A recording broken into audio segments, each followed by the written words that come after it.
ये हम गुनाहगार औरतें हैं, ये हम गुनाहगार औरतें हैं जो अहले जुब्बा की तमकनत से न रोब खाएं, न जान बेचें, न सर झुकाएं, न हाथ जोड़ें।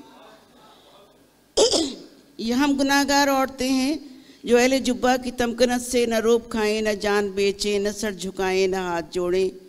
ये हम गुनाहगार औरतें हैं कि जिनके जिस्मों की फसल बेचें जो लोग वो सरफराज ठहरे, नियाबत इम्तियाज़ ठहरे, वो दावरे अहले सास ठहरे।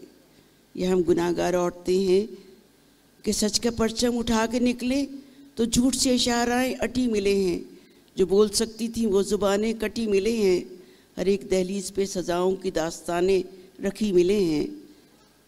ये हम गुनाहगार औरतें हैं कि अब ताक़ुब में रात भी आए तो ये आंखें नहीं बुझेंगी, कि अब जो दीवार गिर चुकी है उसे उठाने की ज़िद न करना, कि अब जो दीवार गिर चुकी है उसे उठाने की ज़िद न करना।